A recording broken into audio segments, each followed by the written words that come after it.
Beleza. Vejam só, eu vou colocar a apresentação de hoje, né? Eu fiz uma sistematização. Vocês lembram que a gente ficou... Nós ficamos com uma aula, né? Faltando uma aula. Que foi até na semana do coronavírus, e aí a gente ia ter a aula e depois não teve. Enfim, acabou que a aula acabou ficando para depois, a gente não conseguiu remarcar por conta desse problema todo, né? Então, no caso, a gente estaria com uma aula atrasada. Vocês lembram disso, né? Sim. Sim. Certo. Sim. Pronto.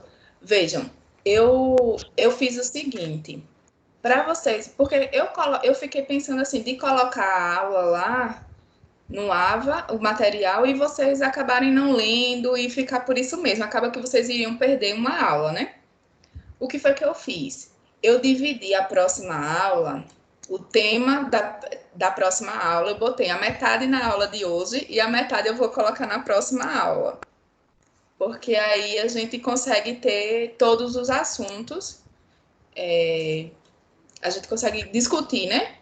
Todos os assuntos, eles são assuntos muito próximos que se interrelacionam. Então, por isso que a gente dividiu dessa forma. Até para vocês fazerem as atividades, ele é melhor, certo?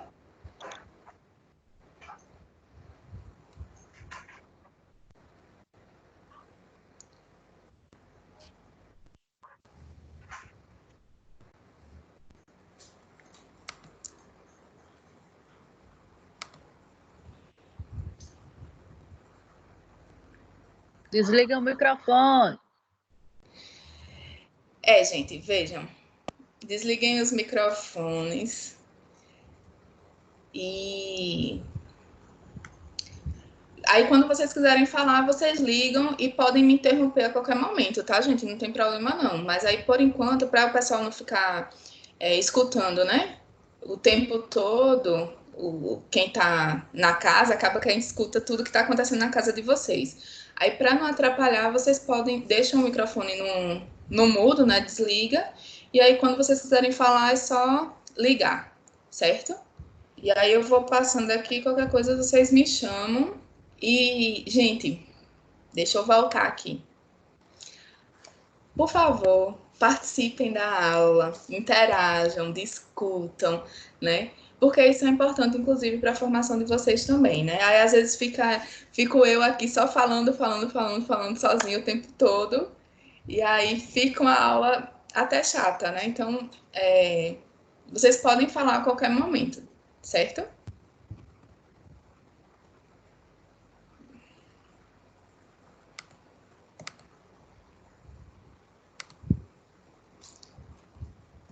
Prontinho. Veja, a gente está começando hoje a aula sobre a garantia de direitos de aprendizagem para os alunos.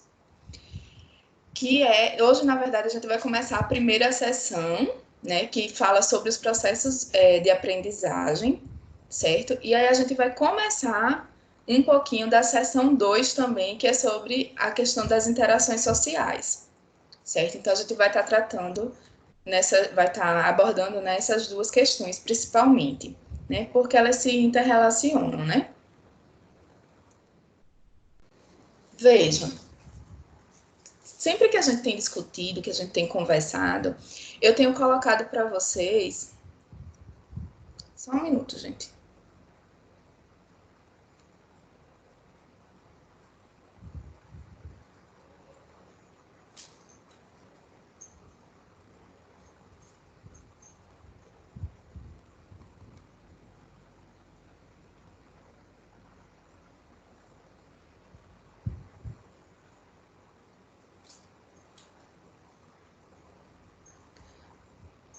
O PowerPoint está aparecendo para vocês? Sim. Tá? Certo. Melhor. Tá sim. Gente, Tá, mas não é esse não, gente, o de vocês não. Ele tá aparecendo outro para vocês.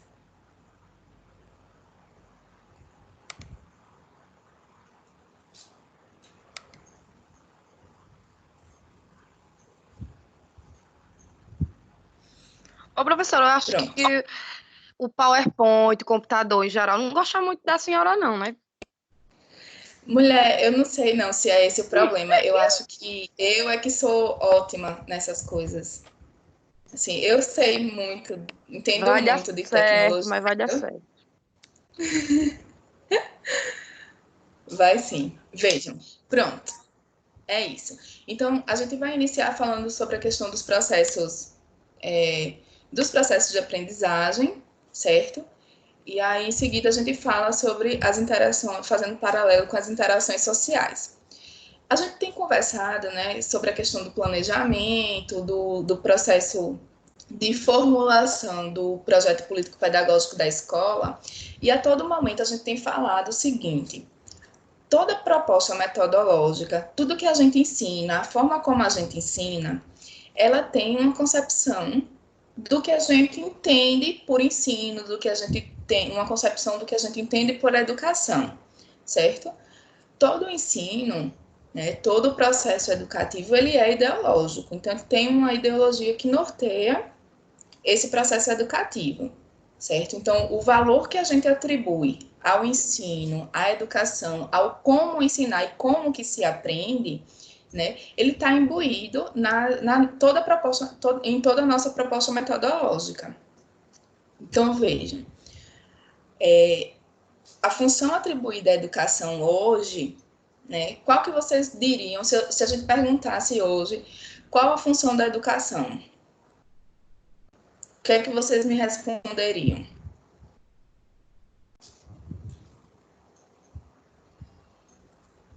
Agora é a hora que vocês ligam o microfone e falam, tá, gente?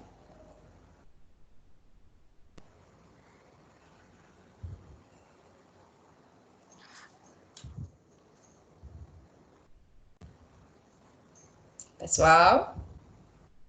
Professora, eu não entendi, não, porque minha mãe entrou aqui, eu estava ouvindo ela falar. A senhora quer dizer a função da educação em si? Sim, fala. Para quem serve a educação hoje? O que é que a educação faz? Qual é a noção que nós, assim, nós enquanto sociedade, o que é que a educação ela é para quê? Para que serve a educação? Qual é a função que a gente atribui a essa educação? Para capacitar o indivíduo, preparar o indivíduo para viver em sociedade. Certo. Dá um direcionamento para que a gente consiga viver dentro da proposta social, né? Do que se diz sociedade. Isso. Inclusive, a própria legislação, né, ela vai colocar que é formar o cidadão para atuar na sociedade e no mercado de trabalho, né? Isso. Se a gente pega qualquer tipo de legislação nosso, né, a função da educação que a gente atribui, a gente Brasil, né, atribui à educação é esse. Mas vejam, se a gente para fazer uma análise um pouco mais aprofundada da função que a sociedade, no geral, ela atribui, né, à educação, essa função ela está muito relacionada ao selecionar os melhores alunos, né, da educação básica para seguir a carreira universitária ou para ganhar algum título de prestígio. Vejam se não é. Parem para analisar. Os melhores alunos, né, do ensino da educação básica, eles vão seguir a carreira universitária, vão receber títulos, vão para as grandes empresas ser presidente, diretor, enfim. Né? Professora, então, a função... Oi.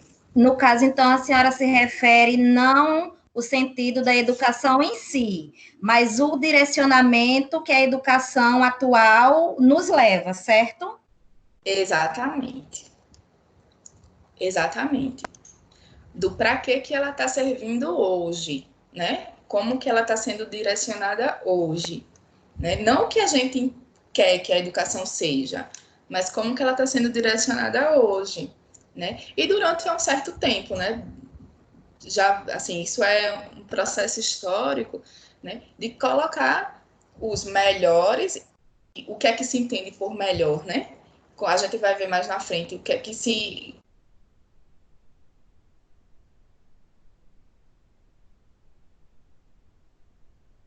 consegue.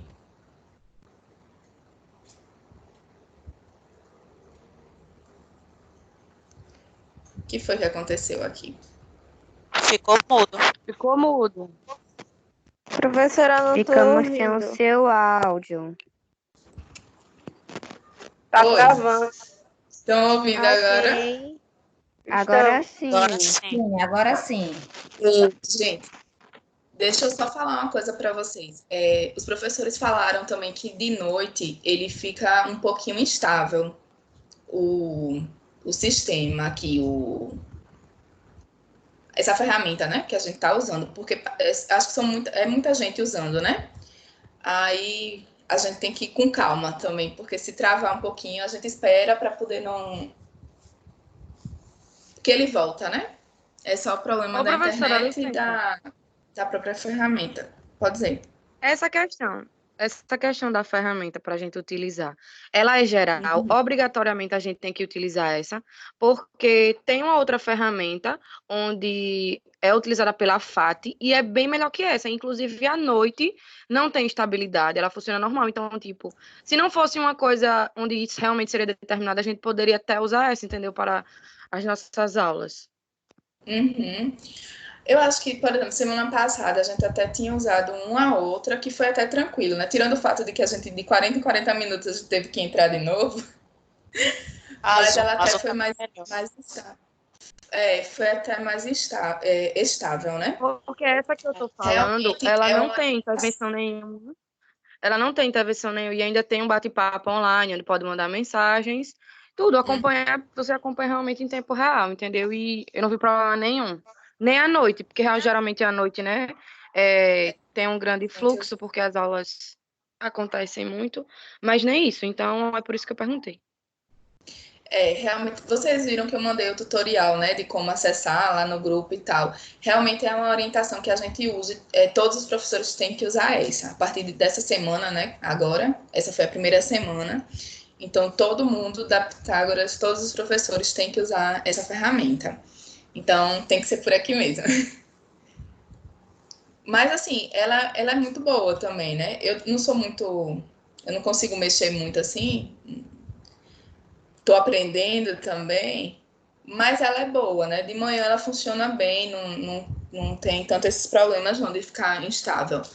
É mais à noite que eu ouvi o pessoal reclamando um pouquinho, né? Dizendo que teve alguns problemas. Mas aí a gente vai seguindo. Aí qualquer coisa, se ele parar um pouquinho ou travar, vocês esperam que aí ele volta daqui a pouco. Ele volta logo. Então, veja, é isso. Não esquece de desligar o microfone, não, gente. Tem alguém com o microfone ligado, dá para ouvir não. Já desce. Ixi, meu Deus.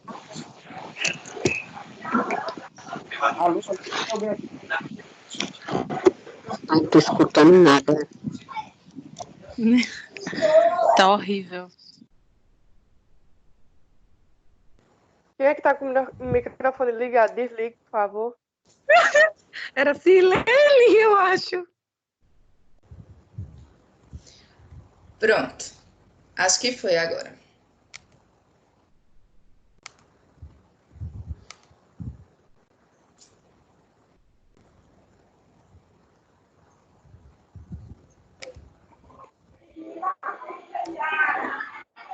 Não tô entendendo. Professora? Professora? Eu tô assistindo sua aula, tá? Eu tô atrapalhando? Eu vi alguma coisa errada aí? É o seu Não, microfone, que você precisa desligar. é só desligar Tá? o microfone. Onde é que fica Desliga o esse microfone. microfone? Deixa. Pera aí, viu? Sirlene, Tem uma câmerazinha e do lado tem um microfone. Você desliga aí. Sirlene, te amo, tava com saudade. você impactou a aula, Sirlene. Pronto, gente. Vejam, hoje a função da educação, ela de fato é essa, né? É de seleção. Então, ela vai selecionar os melhores para seguir as melhores carreiras, assumir os melhores postos de emprego, né? E aí ela vai gerando o que acho que Saviani vai chamar de pedagogia da exclusão, né? Ela vai excluindo algumas pessoas nesse processo de formação, né? É por isso que tem esse nome de educação superior, né? Porque, de fato, você tem a obrigação de fazer educação básica, mas a educação superior são para os melhores, né? E aí hoje a gente tem um processo de democratização da educação superior, né? Mas ainda assim fica bem aquém, porque de fato ele tem esse propósito seletivo, né?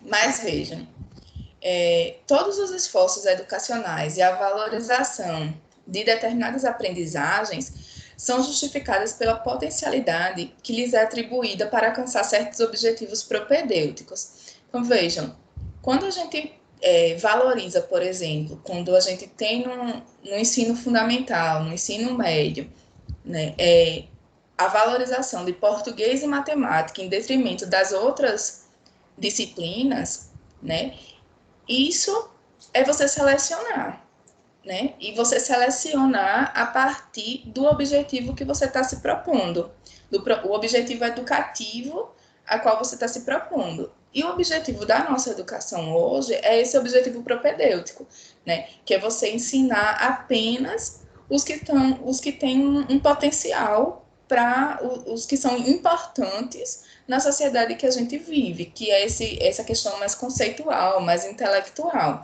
né, que tem esse valor a longo prazo, né, e que visa uma capacitação profissional. E aí você subvaloriza, na verdade, o processo formativo ao longo da escolarização, né? Você valoriza apenas as aprendizagens de português e matemática, e isso vem, por exemplo, com o novo ensino médio, né, a reforma do ensino médio, isso vai se colocar ainda mais abertamente, né? Porque os alunos eles não têm mais a obrigação, né, de ter as aulas de todas as disciplinas, né? Mas eles dividem por áreas de conhecimento e nessas áreas de conhecimento as únicas disciplinas obrigatórias de fato é português e matemática e o inglês, né? Que isso também mostra a nossa valorização diante de algumas disciplinas, né? Então, vejam, que finalidade deve ter o sistema educativo? E aí eu coloco algumas questões para a gente pensar e eu queria que vocês conversassem comigo agora um pouquinho, certo? Qual é a finalidade que o sistema educativo ele deve ter, né? Será que o papel da escola ele deve ser exclusivamente essa seleção, né? Deve ter objetivos exclusivamente propedêuticos, né? De intelectualizar tudo, ou a gente deve cumprir outras funções? O que é que a gente, quais são as nossas intenções educacionais? O que é que a gente pretende que os nossos alunos consigam? O que é que a gente pretende que eles atinjam? Podem falar, gente. Acho que deve cumprir outras funções. Apesar de que esse propedêutico ele é muito visado, porque as pessoas olham muito para isso. Quem é que se desenvolve melhor? Então acaba que isso fica sendo um dos papéis principais. Mas a educação ela vem com outras atribuições. Né?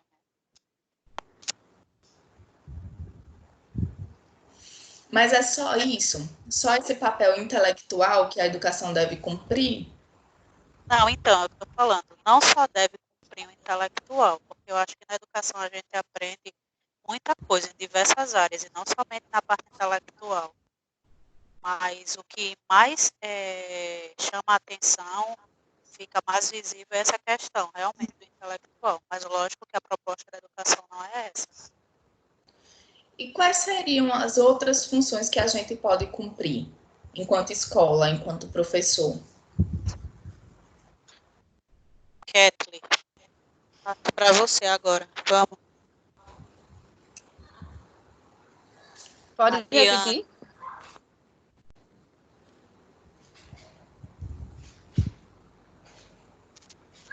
Qual é o papel da Eu escola? entendi. Se é somente intelectual, qual é o papel da escola? Se é somente intelectual ou tem outra função? Se deve cumprir outra função? Acredito eu que sim, que deve cumprir sim outra função. Apesar que a gente vê muito aquela coisa, né?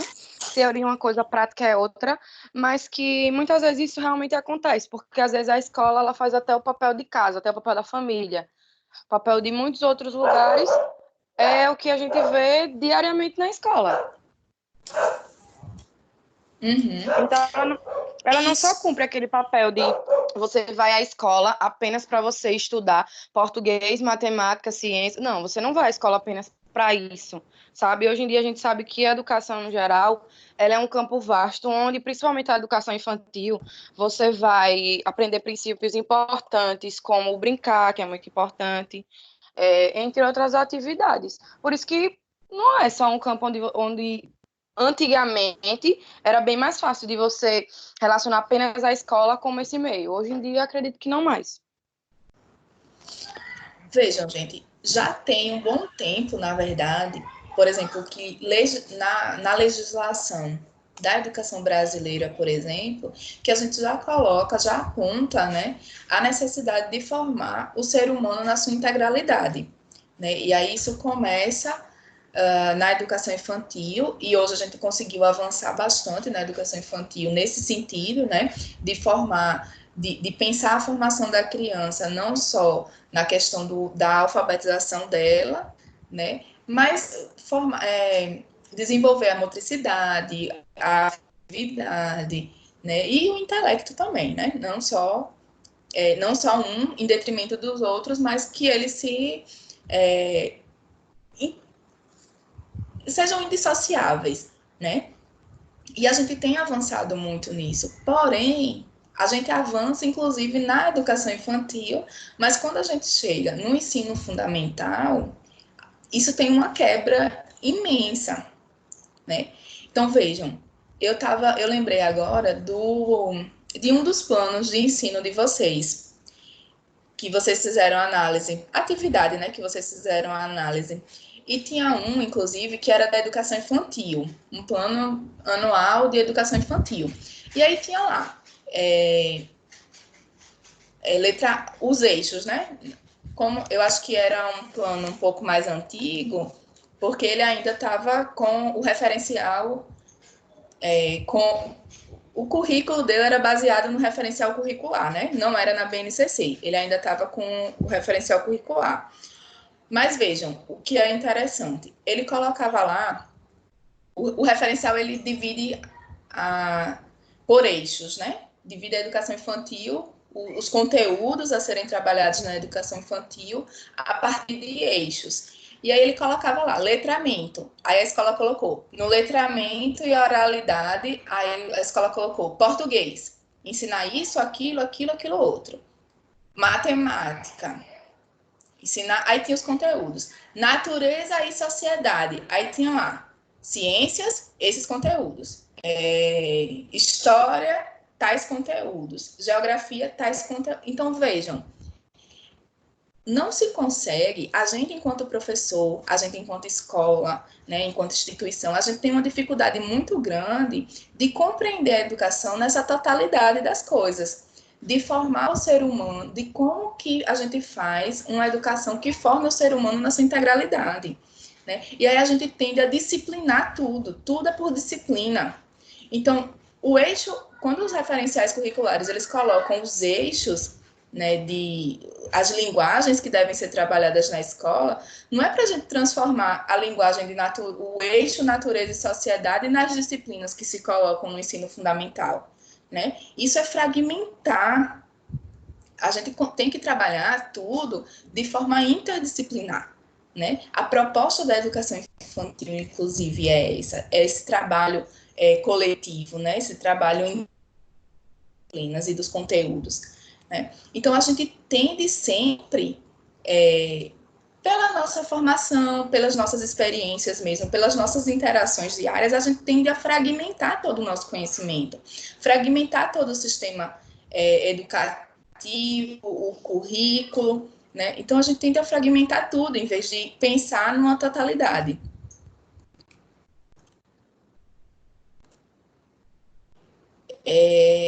Então, vejam, a gente tem que pensar também, né, no papel dos objetivos que a gente tem para a educação. Quais são os objetivos educacionais? Né? A gente precisa definir quais são as capacidades que a gente quer desenvolver no nosso aluno. O que é que a gente quer que ele atinja? Né? O nosso aluno está aqui, ele quer ir até onde? Ele tem esses conhecimentos hoje, mas eu quero que ele chegue até onde? Qual é o processo do desenvolvimento dele? Né? E aí, esse texto, gente, eu botei até as referências lá no AVA, tá? É o texto do Zabala, que a gente já tem trabalhado com algumas partes dele, tá? E aí ele coloca que o CU, ele estabelece o seguinte agrupamento das capacidades. Vejam, ele coloca 5 capacidades aqui. Deixa eu colocar aqui para cá. Ele define 5 capacidades, né? Ele diz que a gente tem as capacidades cognitivas e intelectuais, capacidades motoras, capacidades de equilíbrio e autonomia pessoal, que são as capacidades afetivas, de relação interpessoal, de inserção e atuação social. Vejam, ele dividiu as capacidades humanas em 5, né? E a Isabela chama a atenção que esse é um formato interessante, né, de agrupamento, de agrupar as capacidades, as nossas capacidades enquanto seres humanos e as capacidades que a gente precisa desenvolver, né, que a educação precisa desenvolver em nós, para a gente não atomizar esse o que se encontra interrelacionado, né, indissociável. Então, a gente, justamente por essa tendência que a gente tem de fragmentar, né, então, de não fragmentar excessivamente, né, o que está interrelacionado, né, o que é indissociável. Então, as relações sociais que se estabelecem com o outro e com a realidade, né, essas capacidades, elas estão interligadas com essas relações que vão se estabelecendo.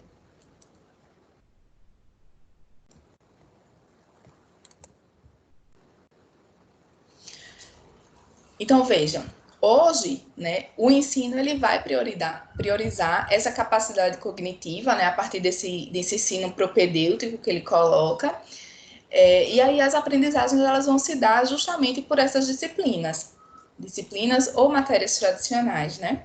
E aí a gente vê que eles tentam avançar nessa discussão com a Base Nacional Comum Curricular, né? Tanto é que eles colocam a educação infantil, né, que já era por eixos, na verdade agora se torna campus de experiência. Eu acho que quem trabalha com educação infantil já deve ter visto. Agora se trabalha com campus de experiência. No ensino fundamental, eles colocam as áreas de conhecimento, que vão também para o ensino médio. Apesar que no ensino médio eles conseguem fazer escolhas, né? E aí vem com todas as problemáticas que a gente já vem discutindo também em sala de aula sobre a questão das escolhas, é bom, é ruim, dá, não dá, né? Mas vejam, ele vai tentar, na verdade, a Base Nacional Comum Curricular, ela tenta fazer esse processo de interdisciplinaridade, né, de agrupar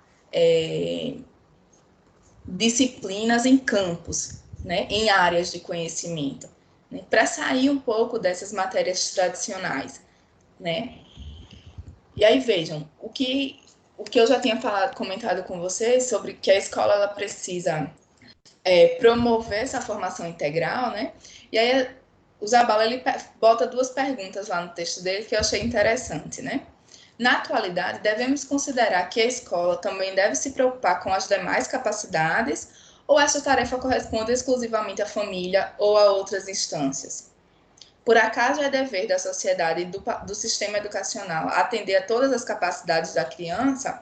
Todas as capacidades nesse sentido aqui, ó, as capacidades cognitivas, motoras, afetivas, relacionamento interpessoal, de inserção e atuação social. É papel nosso da escola atender, né, a todas essas 5 capacidades. Se a gente responde que é sim a nossa capacidade, né, a gente está pensando de fato nessa formação integral, né, nessa formação que a escola precisa promover, né, o desenvolvimento integral da criança, o desenvolvimento integral do jovem e adolescente, né. E essas perguntas elas são chaves para determinar qualquer tipo de atuação educacional que a gente vai ter, né? Então, a maneira como a gente entende a sociedade e o papel que as pessoas têm nessa sociedade, a nossa atuação educacional ela é marcada por essa maneira, né? Eu formo as pessoas para atuar na sociedade de que forma? Né? O que é que eu quero que essas pessoas pensem, entendam e ajam na sociedade? De que forma? Como? Né? Professora, mas será que a escola ela tem capacidade para promover essas 5 competências que você falou aí? Eu acho que antigamente a escola não pensava dessa forma. Hoje a gente passa a pensar, mas será que de fato consegue promover esses pontos que foram falados? Isso é uma questão. É uma questão que a gente precisa responder. Porque, veja, a gente que eu falo enquanto profissionais da área da educação, né? Porque o que a gente já entendeu, e aí isso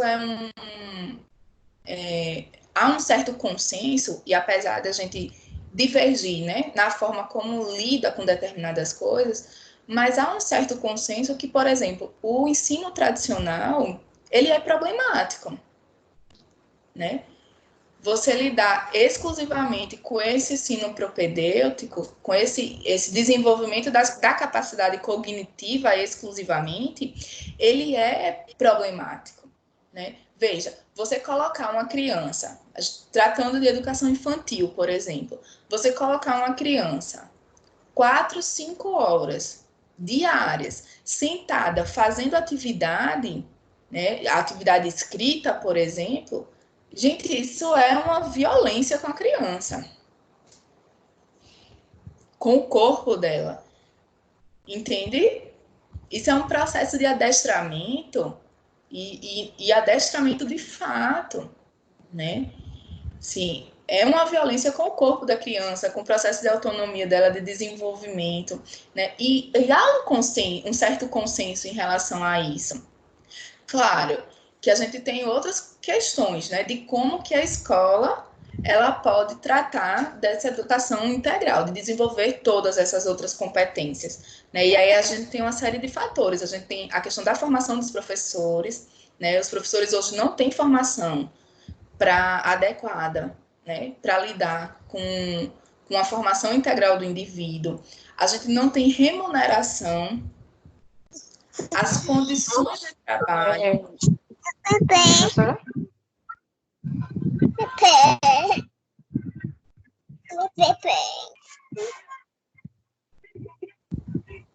alguém aí? Alguém falou, gente? É uma Eu quero criança. falar. Uma criança aí. Não, mas a criança não está na minha, não. Pode falar, então. Liga aí.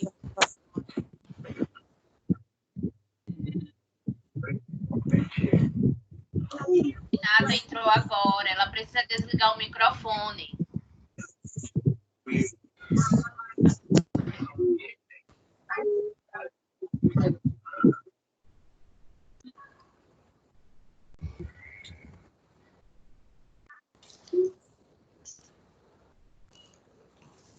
E aí, gente, quem era que ia falar? Kathleen. Professora, acredito que essa questão, como a Tassi falou, de será que realmente as escolas estão preparadas para isso? Até porque, com a chegada da BNCC, eles trouxeram essa reformulação, onde a criança ela precisa, sim, de outras coisas, além de só estar naquela alienação de que você apenas vai para a escola para aprender português, matemática, independente de educação infantil ou de ensino médio. Mas o que é que acontece? Como a senhora falou, a gente não tem capacitação, a gente, quando eu falo assim, no modo geral, a maioria, a gente não tem capacitação para isso, e quando a escola ela passa a aderir, certo, às atualizações, ela deveria ofertar uma capacitação para preparar os seus profissionais, como vai trabalhar com aquilo, quais situações agir, certo? Como é que vai acontecer, ou seja, dar todo aquele suporte, dar todo aquele aparato, porque é comum a gente ver, hoje em dia, escola de bairro, onde simplesmente uma pessoa abre uma escola por abrir, só porque quer gerar uma renda, mas pega a sua casa, abre uma escola na garagem e coloca os alunos lá para dentro, entendeu? E não tem formação nenhuma, não tem capacitação nenhuma, e aí, como é que vai acontecer isso? Sabe? Então, quem tem conhecimento sobre, não, de maneira alguma, não colocaria seus filhos, não colocaria algum parente seu, mas e aí, quem não tem, pela mensalidade barata, vai colocar, sabe? Então, infelizmente, essa questão é burocrática até demais, porque a gente fala muito de fiscalização, só que, na verdade, na lei do vamos ver, acaba não acontecendo. Se já não acontece para escolas grandes, quanto mais nas menores, certo? Então, acho que essa questão de estar preparado ou não vem muito da capacitação que a escola oferta. E a maior dificuldade, na minha opinião, que eu acredito, são das escolas estaduais, municipais, escolas públicas em geral, porque ela não oferta 100% a base que uma escola particular oferta aos pais, onde você chama um pai para uma reunião, você vai informar quais são as metas da sua escola, como ela trabalha, por que aquilo é importante, como você vai trabalhar a afetividade e por que é importante. Então, na escola particular, você tem isso, você dá um aparato ao pai para ele entender que você não só está enchendo linguiça, sabe? E numa escola pública você não tem isso, então é bem mais comum de você encontrar um responsável falando que, de uma escola pública, onde tem alguém que estuda em escola pública, falando que tá só enchendo linguiça, sabe? Às vezes até quando é uma aula de educação física mesmo. Ah, você teve aula de quê? De educação física. Não, isso daí não foi aula, isso aí você só estava correndo. Se correr, você corre na rua, sabe? Então é muita questão essa de capacitação.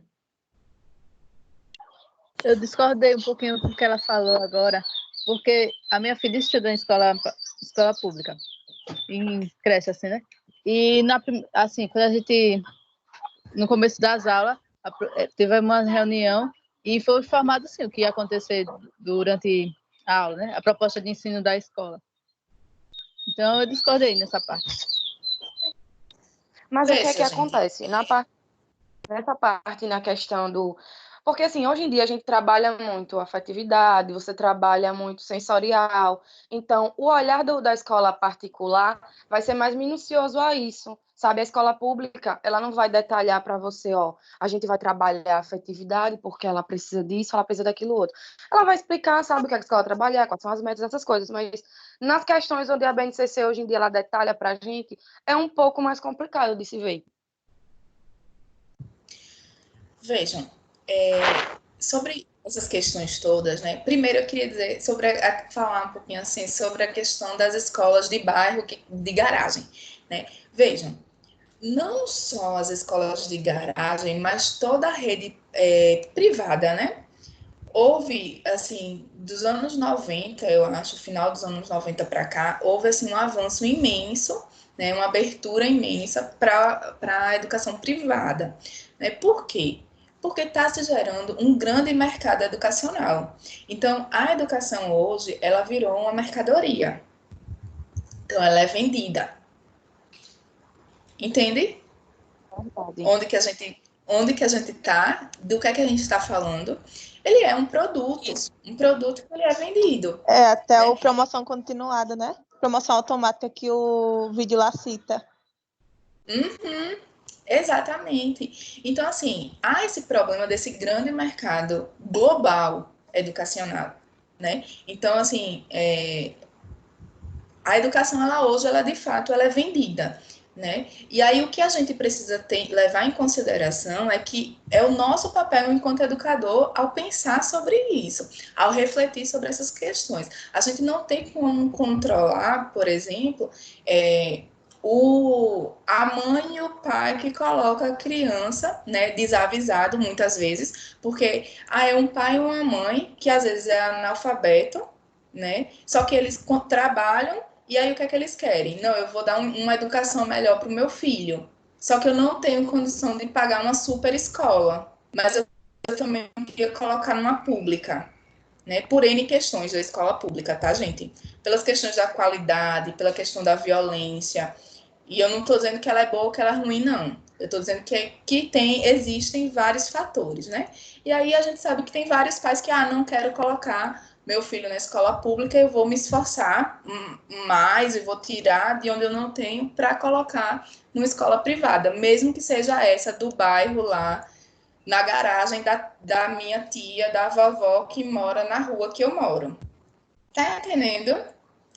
Porque ele quer, na verdade, dar uma vida melhor para o filho dele. E ele acha que essa foi a forma como aquele pai encontrou. Agora, não cabe a gente julgar, cabe a gente entender que isso não é bom para a criança, a gente enquanto profissional, né? A gente, enquanto profissional, a gente precisa entender que a gente não pode abrir uma escola na garagem da nossa casa e fazer esse tipo de coisa, porque a gente está prejudicando o desenvolvimento daquelas crianças, né? E se a gente vai abrir uma escola, ela precisa ter uma estrutura mínima, né? E a gente precisa dar conta disso. Então, assim, eu acho que é o mínimo que existe, né? Oi? A escolarização, para quem vai abrir a escola, sabe? É o mínimo, acredito eu, e às vezes nem acontece. E eles, justamente, muitas vezes não acontece, né? E assim, e a gente vai ver isso se ampliar, né? Isso é fato. A gente vai ver isso ampliar cada vez mais, mas a gente, enquanto profissional, né, a gente precisa ter essa noção para que a gente não venha fazer isso, né? Para que a gente não venha fazer mal, em vez de promover o desenvolvimento da criança, a gente venha fazer mal. E a outra questão que eu estava pensando aqui, anotando, é a questão que a gente também já tinha discutido em sala sobre o problema da dualidade estrutural, né? Que é a escola de ricos e a escola dos pobres, né? Gente, isso existe, né? Isso é fato. A escola pública, ela é pensada para os pobres. Então, para que dar capacitação aos professores? Para que a gente vai fazer uma reunião para explicar aos pais a necessidade do desenvolvimento sensorial afetivo da criança? Eles são pobres, eles vivem na favela, eles não têm nem o que comer. Para que a gente vai fazer isso? Não existe também a preocupação dos profissionais que estão ali em fazer essa busca, essa procura, porque eles sabem que todos os meses, independente de eles estarem fazendo ou não, o dinheiro deles não sai na conta, entendeu? Então, é aquela coisa, sou concursado, então ninguém vai me tirar. É o que a Kathleen falou inicialmente, que os pais na rede privada ficam nessa questão de se preocupar que o filho vai estar sendo Tassiana, a gente não escutou essa última parte que tu falou. Não, o que a Kathleen falou em relação a essa questão de os pais estarem nas escolas privadas preocupadas como o filho vai aprender. Porque do Estado, os professores, os próprios profissionais não procuram a própria capacitação para fazer o que é devido, porque sabe que no final do mês vai cair o seu dinheiro ali, entendeu? Enquanto a escola privada, ela sabe quem está pagando, entendeu? Então precisa sim chegar junto do pai, fazer aquela coisa toda que é o correto, enfim. Mas a gente vive esse problema, porque nós mesmos, pelo menos eu que dou aula em escola de bairro, tenho na prática a dificuldade de se trabalhar de maneira idônea, né? muitas das vezes você é levado, você é coibido a fazer o que você sabe que não é o correto, entendeu? E por muitas das vezes nós nos submetemos àquilo por conta de míseros reais que a gente recebe ali. Então, é muito difícil você trabalhar com a educação da maneira que a educação de fato ela precisa ser feita. Por isso que eu digo, será que de verdade a gente consegue fazer tudo aquilo que foi dito no início? Será que a gente consegue levar aqueles 5 pontos que ali estava sendo pedido? Porque é muito difícil quando se fala em educação, o que a gente aprende dentro da faculdade, de uma academia, a gente poder levar na prática. É bem difícil, porque, como a gente falou também na aula passada, as próprias pessoas que abrem as escolas, elas são totalmente sem capacidade, porque não são da área, entendeu? Não trabalham com aquilo, simplesmente despreparadas. Só abriu a escola, literalmente, porque virou, digamos assim, esse mercado educacional, né? Então, foge muito da proposta que a gente vem. A BNCC cobra uma coisa, mas na prática a gente vê outra dentro da escola, entendeu? Então, tudo é muito difícil, é muita... Vamos falar assim, a palavra que é a moda do momento, de todo tempo no Brasil, a corrupção, ela acontece em todo lugar. Dentro da própria educação, onde a gente tenta combater ela, é onde ela mais existe. Eu posso dizer assim, estando dentro da educação, no meu campo de experiência ali dentro da escola onde eu estou, entendeu? E eu acredito que isso acontece em diversas escolas. E assim, a gente não tem que pensar só no próprio professor, né? Porque se a gente for ver, as próprias escolas, os professores das próprias escolas privadas, eles também, não, às vezes, se acomodam e não procuram essas capacitações, né? Para se reinventar, não buscam se reinventar. Mas na escola pública, a gente ainda tem o problema, um agravante, que é a questão da falta de condição mesmo. Né? A gente tem uma precarização do ensino público que é incrível também. A gente vê as escolas aí caindo os pedaços. Então, se a gente para também para pensar, às vezes a gente também tem essa... acaba dizendo assim, a culpa é do professor, né? E, na verdade, a culpa, às vezes, não é exatamente uma culpa do professor, mas é a falta de condição também que se coloca, e aí acaba que a gente vai se acomodando. Mas a gente, enquanto profissional, e é por isso que eu digo a vocês sempre, se autoavaliem sempre, né? Para que a gente não venha cair nesse comodismo. Né? Então, quando eu falo assim, a gente tem 5 capacidades e a gente precisa desenvolver essas 5 capacidades na educação, eu não estou dizendo que vai ser fácil, né? Porque não é. A gente vive numa sociedade, a gente tem o entendimento da sociedade em relação à educação é outro, né? Mas a gente precisa entender que os nossos alunos estão ali, que eles não são fragmentados, né? Eles têm as capacidades dele cognitiva, motora, afetiva, e que a gente precisa trabalhar de forma interligada, né? Pensar sobre todos eles, né? Ver uma forma, não é que eu vou deixar de dar o conteúdo, não, você vai dar o conteúdo, mas você precisa conhecer o seu aluno, né? Porque se a gente for simplesmente despejar um monte de conteúdo para as crianças, né? Na sala de aula, sem pensar nos conhecimentos que ela já tem, que ela já adquiriu, né? E na melhor metodologia para fazer aquilo ali, conhecer a minha turma para ver como que a gente vai adequando, a gente tá jogando nosso tempo fora. Porque as crianças, elas vão... ela vai cair tudo no esquecimento, né? Em vez de aprender as coisas, vai cair no esquecimento, elas não vão aprender nada, né? E aí a gente vai estar, de fato, perdendo nosso tempo, em vez de estar educando as crianças, né? Ensinando. E aí a gente precisa entender justamente isso, que educar, né? Ela é formar cidadãos que não são fragmentados em compartimentos. Né? A gente não abre a caixinha do português para depois abrir a caixinha da matemática e depois abrir a caixinha da geografia e enfiar tudo aquilo ali na criança, não. Né? Ela tem as capacidades, né, as diversas capacidades dela que são interligadas.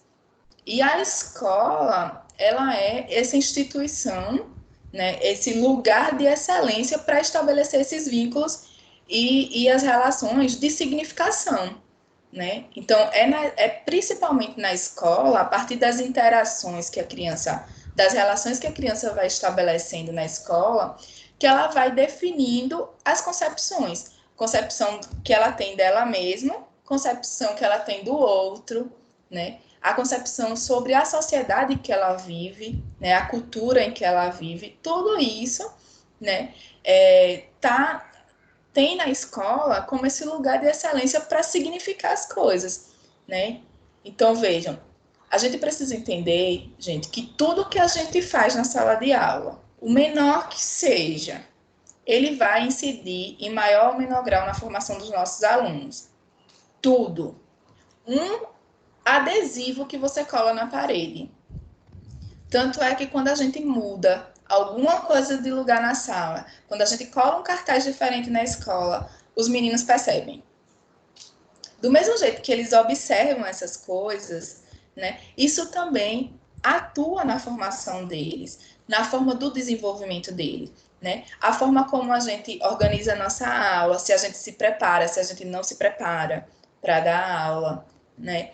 Se a gente tem qual tipo de incentivo que a gente vai utilizar na aula. Então, como é que eu vou fazer com os meus alunos? Eu vou barganhar um intervalo, né? Eu tenho um semáforo do comportamento, né?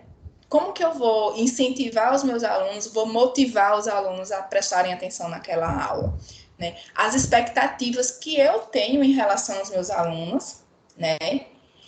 As expectativas que eu olho para o meu aluno e digo, ele vai chegar até onde?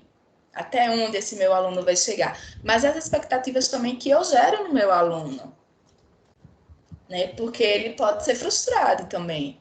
Eu posso gerar uma expectativa nele, né? Meu aluno chega feliz do primeiro dia de aula, meu aluno chega super feliz, aí só porque eu briguei em casa com alguém, cheguei estressada na escola, e aí eu já dou 3 gritos no meu aluno também, não quero saber, tô chateada, né? Então, assim, isso vai intervindo no desenvolvimento da criança, né? É um tipo de relação que ela é recíproca. Então, o que eu penso, o que o meu aluno pensa da escola, o que ele, da minha relação com ele, né? Da relação, das condições. Tá cortando? O áudio tá cortando.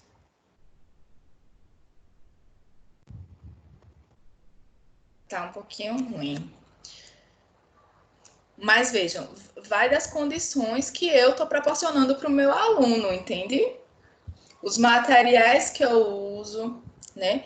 Então, a gente também precisa avaliar a nossa intervenção no desenvolvimento da criança, né? Se a minha intervenção ela está sendo coerente com o que eu penso sobre escola, de qual é o papel da escola, qual é o meu papel enquanto educador, né? Então, se eu faço essa avaliação, essa autoavaliação do meu trabalho, né, eu consigo reformular, reorientar o meu trabalho. Até porque, professora, o nosso desenvolvimento como professor depende muito do que nós conseguimos pegar, né?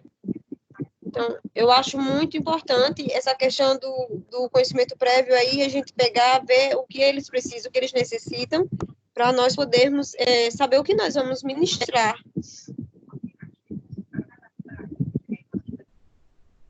Exatamente. A gente vai falar disso mais um pouquinho mais na frente.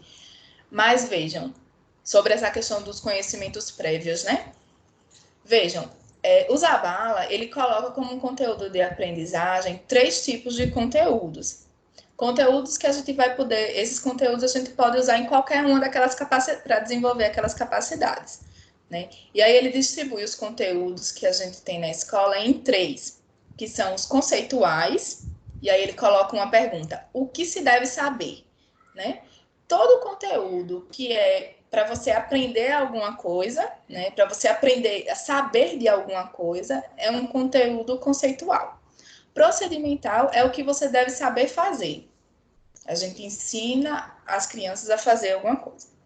E os atitudinais, que é como a criança deve ser. Então, veja, aí ele coloca: nos processos de seleção, acima de tudo, é preciso saber que se necessita de um pouco saber fazer e que não é muito necessário ser. Gente, isso é muito sério. Veja, a gente precisa saber fazer pouco, a gente não precisa saber fazer muita coisa, precisa saber, mas não precisa saber fazer. E ser, então, não é tão necessário, né? Você não precisa ser, você precisa saber, né? Então, vejam, esse tipo de conhecimento, esse tipo de conteúdo, né, dentro da escola, o que é que se valoriza? Os conteúdos conceituais. Todos os conteúdos conceituais, né, eles são valorizados justamente por esse ensino propedêutico que a gente tem, né, que é o saber. A gente precisa saber, né? E aí, quando a gente vai para os procedimentais e os atitudinais, eles ficam mais equilibrados, né? Os três, eles se equilibram na educação infantil, mas com o avançar das etapas da educação, isso se perde, né? Então, você só precisa saber ser. Desculpa. Você só precisa saber, né? Você só precisa dos conteúdos conceituais. Você não precisa aprender atitudes, não precisa aprender os procedimentos. Você só precisa saber os conceitos, né? A conceituação das coisas, né? E aí ele chama atenção, né? Vocês já ouviram falar do currículo oculto? Sim. Sim. Que é Não. o currículo. Ouvi não. O que é o currículo oculto? Quem já ouviu falar? Ele vai explicar. Aí a senhora quer que a gente fique de mal da senhora, né, professora? Pegou pesado. Alguém disse aí que já tinha estudado que era o currículo oculto. Todo mundo aqui do quinto período tem medo do não meter currículo.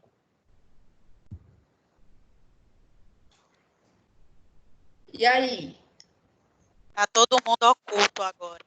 Esperando Explica que pra gente, minha gente. seja E aí, oculto. relembrado. Mas a gente já estudou. Larissa, explica pra gente aí o oculto, por gentileza. Se vocês não sabem que é do quinto, imagina a gente do segundo.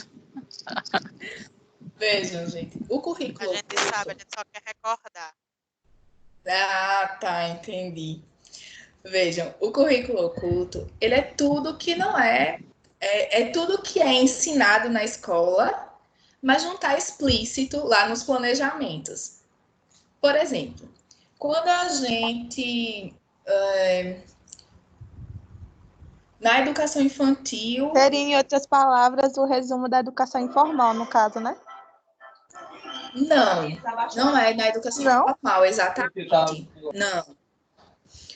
Porque você pode ter uma educação informal e o currículo ser explícito.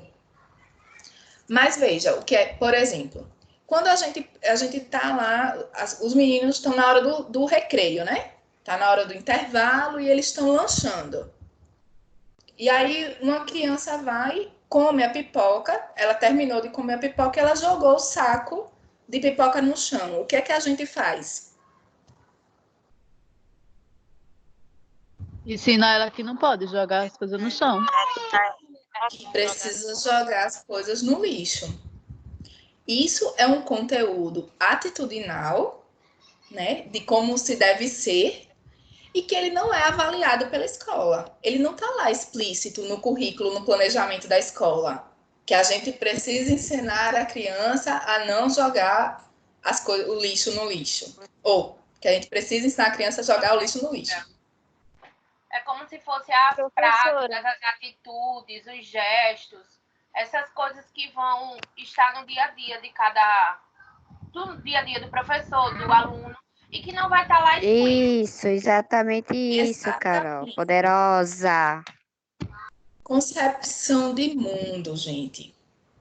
as nossas concepções por trás das nossas ações, né? Os nossos entendimentos, certo? O currículo oculto é tudo que a gente entende, né? Os nossos entendimentos sobre as coisas, as nossas atitudes, as atitudes que a gente toma em relação a determinadas coisas, certo? E que isso não está expresso, né? Nos planejamentos. Ninguém vê isso colocado expressamente nos planejamentos, né? E aí o Zabala chama a nossa atenção justamente para isso, que se a gente coloca esses conteúdos de maneira, em vez de a gente dividir esses conteúdos, né, e se fixar apenas nos conteúdos conceituais, se a gente trabalha os 3 conteúdos de forma equilibrada, né, a gente consegue desenvolver as 5 capacidades que ele falou lá atrás, né? E a gente pode usar o currículo, deixar o currículo oculto explícito. A gente não precisa esconder o currículo oculto. Ele vai estar lá no planejamento, ele vai ser avaliado tal como qualquer outro conteúdo de aprendizagem, certo? Então, vejam, quando a gente fala de formação integral, de educação integral, ensino integral, né? É justamente a presença desses diferentes tipos de conteúdo de forma equilibrada, né? A gente não precisa ensinar só a criança os conteúdos conceituais. Não é para ensinar a criança só a saber as coisas, né? Os meninos ficam com a cabeça cheia, topada de conceito, né? Às vezes ele não sabe colocar nada em prática, né? Mas ele sabe o que é tudo. Você perguntar, ele diz o que é. Ele não sabe fazer, não sabe nada, mas ele sabe o que é. Ele lhe dá a resposta prontinha. Você perguntar à criança o que é relevo, aí ele dá aquela resposta, né? Certinha. Igualzinho tá no livro decorado lá. Mas ele não sabe de fato o que é. Entendem? Que a gente precisa colocar todos os conteúdos. Quando a gente procura desenvolver o indivíduo na sua integralidade, desenvolver as 5 capacidades, né? É uma questão que é complexa? É complexo, mas que ele parte desses princípios, desses 3 conteúdos. Então, vejam, nos processos de aprendizagem, né? Aí a gente já tinha falado que tudo tem uma ideologia por trás, né? Então, por trás de qualquer prática educativa, sempre há uma resposta a 2 perguntas. O porquê que ensinamos e como que se aprende. E aí ele coloca alguns princípios que são consensuais em todos os teóricos aí que falam, que tratam, né, do desenvolvimento e da aprendizagem, né? A gente tem uma série de divergências, né? Não só existe uma corrente, existem várias correntes do desenvolvimento, de como que a criança desenvolve e aprende, né? Mas há alguns que são consensuais, alguns princípios consensuais. E aí ele destaca 4, né? Que aí volta para a questão lá dos conhecimentos prévios, ó. Vejam, primeiro princípio, as aprendizagens dependem das características singulares de cada um dos aprendizes. Correspondem às experiências que cada um viveu desde o nascimento. A forma como se aprende e o ritmo da aprendizagem varia segundo as capacidades, motivações e interesse de cada um. E a maneira e a forma como se produzem as aprendizagens são resultado de processos que sempre são singulares e pessoais. Então, vejam, gente, a gente precisa partir de alguma coisa. E essas características singulares dos aprendizes é justamente o que ele já sabe, toda a bagagem cultural que ele tem, né? Então, a gente parte do conhecimento do nosso aluno. Por isso, a importância da gente fazer as atividades diagnósticas, né? Da gente entender, a gente compreender onde que o nosso aluno está. O que ele já sabe, o que é que ele precisa aprender, né? O que é que ele precisa conhecer, né? Então, a gente prestar atenção no comportamento do nosso aluno, nas experiências que ele tem, né? Com quem que ele brinca, por que que ele escolheu aquele grupo para brincar, né? Por que que ele escolheu aquele grupo para conversar, né? Por que que o meu aluno é sozinho? Por que que ele por que que ele não interage com o restante do grupo? Entende? Para a gente desenvolver, né, fomentar o desenvolvimento da criança, a gente precisa compreender os nossos alunos, né, e a gente precisa partir do conhecimento do nosso aluno. Então, vejam, ele aponta como eixo estruturador, né, do processo de aprendizagem essa atenção que o professor deve ter à diversidade do nosso aluno. Cada aluno, ele vem com a sua bagagem cultural própria, ele tem uma forma e um ritmo de aprender que é diferente e que você não pode querer que todo mundo aprenda da mesma forma.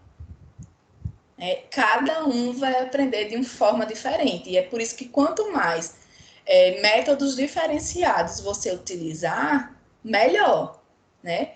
E aí por isso que o pessoal faz hoje tem muito disso, assim, do pessoal fazer, você aprende tantos por cento lendo, tantos por cento ouvindo, tantos por cento fazendo, tantos por cento ensinando. Por quê? Porque cada pessoa aprende de um jeito diferente, gente. Então a gente não pode passar simplesmente fazer meramente uma aula só expositiva, né? Ou só passar uma leitura para vocês, ou só passar uma atividade escrita, né? A gente precisa usar de vários métodos para que vocês vão absorvendo as informações.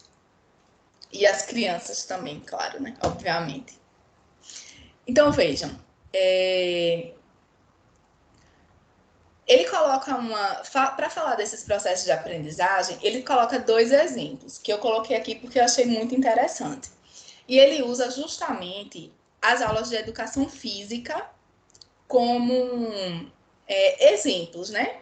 Para que a gente possa pensar esse processo educativo, esse processo de aprendizagem. Veja, se a gente está numa aula de educação física, todas as crianças, elas têm mais ou menos...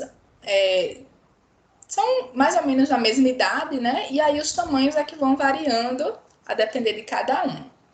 Vejam, eu posso colocar a mesma barreira, né? O mesmo objetivo para cada criança, se a gente for brincar de salto, por exemplo. For treinar o salto. A criança menor e a maior, elas vão conseguir saltar o mesmo tanto, na mesma altura? Não vão. Eu não posso querer dar o mesmo... Eu não posso dar o mesmo objetivo, eu não posso ter o mesmo objetivo para todas as crianças, né? E aí, a gente coloca que para os alunos progredir, vai ser útil colocar a mesma altura para todos eles, né? Porque para uns, muito fácil, né? Os mais altos, principalmente, vai ser muito fácil. Tão fácil que eles não vão fazer nenhum esforço para ser melhor. Né? Eles vão fazer aquilo que está posto ali e pronto. Né? Não tem um desafio para eles. Né? Já para outros, essa barreira, que é tão fácil para aquele que é mais alto, né? Vai ser assim, absurdamente difícil para o menorzinho. É verdade. Então, o que é que acontece? Ele não vai sequer tentar, ele não vai nem se esforçar, porque ele sabe que não tem condição de alcançar. Né? Então, a gente precisa observar, na verdade, de onde que está, onde que cada um dos nossos alunos consegue chegar. E para eu saber onde que ele consegue chegar, eu preciso saber onde que ele está. Né?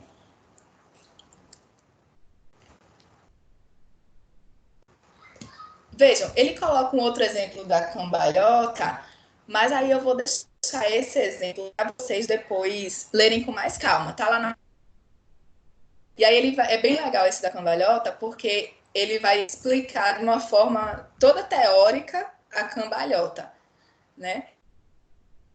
Ele pergunta, se você fosse explicar aos alunos como que faz a cambalhota, você explicaria dessa forma?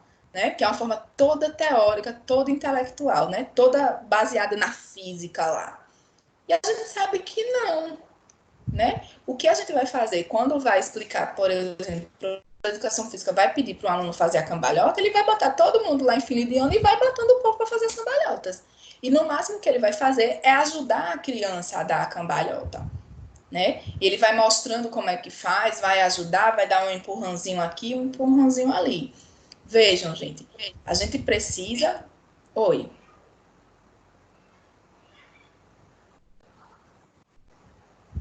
Alguém falou? A gente precisa entender que o nosso aluno, ele está num estágio do desenvolvimento. A gente precisa conhecer esse estágio do desenvolvimento que ele está hoje e para eu entender qual é a capacidade dele, certo? Qual é o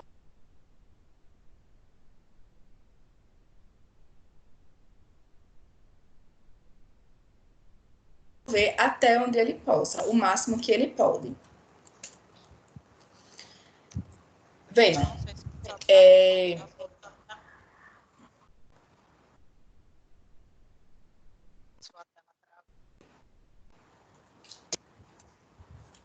Só para mim, gente? Só para mim, gente? Tem microfone ligado. Eu pensei que era alguém tentando falar e a internet estava... Vejam, gente, então, o que ele vai trazendo, na verdade, é que, assim, por exemplo, por que a gente usa esses processos, né, mais complexos no ensino, por exemplo, de educação física, e a gente não consegue utilizar esse modelo, né, no ensino de conteúdos mais conceituais, né? Se a gente utiliza o nosso aluno e a gente estabelece um tipo de atividade que vai constituir um desafio alcançável para o meu aluno, né? Se a gente sabe onde o aluno está, a gente sabe até onde ele consegue chegar, né? E aí a gente oferece para ele um desafio, de fato, né? Um desafio que a gente sabe que ele consegue. Né? Ele precisa de uma ajuda, ele precisa de um suporte para superar esse desafio, mas ele vai chegar lá, né? E é necessário que a gente faça uma avaliação que contribua, né, para que cada um deles tenha interesse de seguir trabalhando. A gente não pode fazer com que o nosso aluno queira estagnar, né? A gente precisa que ele sempre avance, sempre busque avançar, certo? E aí, essa forma de intervenção da educação física, por exemplo, ela é uma forma de intervenção complexa, né? Mas que, de fato, ela tem uma autêntica atenção para a diversidade, porque ele vai trabalhando, né, com cada um a partir das necessidades que ele tem, né? Então, a gente precisa estabelecer também os níveis, os desafios, as ajudas e as avaliações apropriadas, né? Apropriadas à necessidade do nosso aluno, né? E esse modelo cognitivo que a gente tem hoje, por exemplo, ele é um modelo que ele é simplificado, ele é extremamente simplificado, né? As propostas de ensino são todas uniformizadoras, gente. A gente coloca um tipo só a gente utiliza um único método, uma única atividade, né? Um único conteúdo para a criança e a gente quer que ele aprenda todo aquele conteúdo em 50 minutos de aula. Estou mentindo? As propostas de ensino são assim. A gente não tem... os livros didáticos, eles impõem muito esse tipo de questão, né? Não importa onde que a criança está, né? O que importa é que o conteúdo é esse, só tem isso para fazer e a criança precisa fazer. Você precisa que ele aprenda, não importa quais são as condições. Precisa que ele aprenda esse conceito. Se ela tem capacidade ou não de aprender esse conceito, não importa, né? Mas todo mundo tem que sair da aula hoje sabendo esse conceito. E, às vezes, o ritmo de aprendizagem é diferente. Então, uma criança, ela pode aprender um determinado conceito em 50 minutos. Tem outra que ela vai levar 3 aulas para aprender, né? E a gente precisa ter consciência disso para que a gente faça uma avaliação adequada, né? A gente não pode chegar simplesmente à história da cambalhota, por exemplo. O professor explicar, a cambalhota é isso e isso e aquilo outro. Vá lá, faça. Aí o menino faz a cambalhota do jeito que ele consegue fazer, né? Aí ele, 10. Aí o próximo, aí faz 3, está reprovado, foi muito ruim. Imagina se a aula de educação física fosse dessa forma. Mas é dessa forma, gente, que a gente faz com o ensino, né? Porque a gente tem esses conteúdos cognitivos, esse modelo interpretativo simplificado, né? Que uniformiza tudo, coisas que não tem como, né? Fragmenta, inclusive.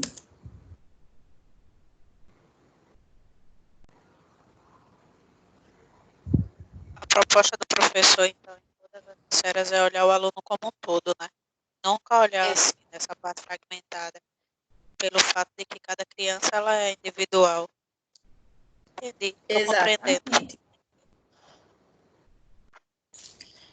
E aí, vejam, nesses processos de aprendizagem, a gente vai ter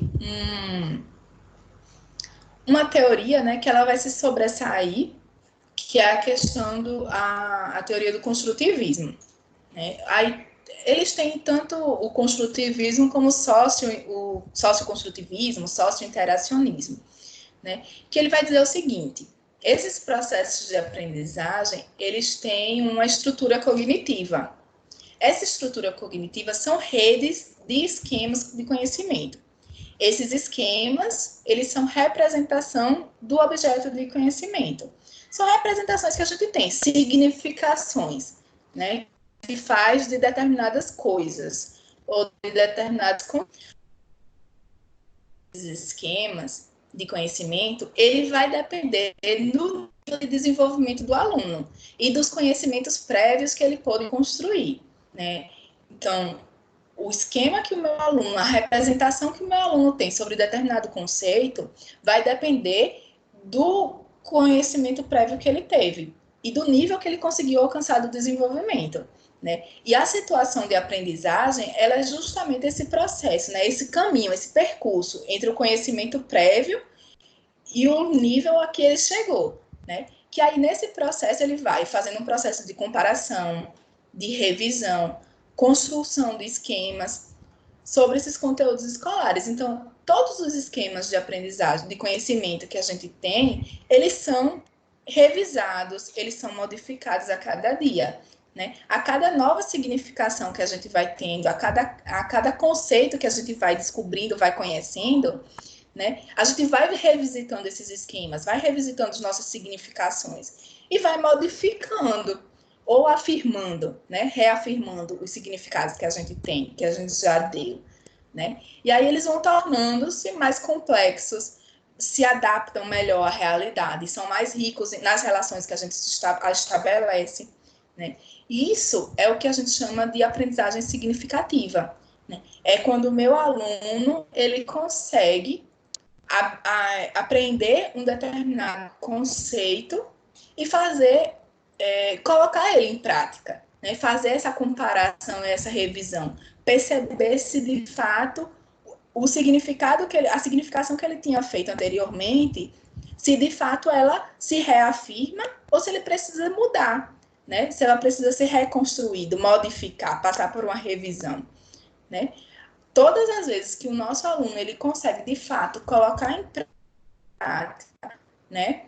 Pensar onde que ele consegue utilizar o conceito que ele aprendeu, a gente tem uma aprendizagem de fato significativa, certo?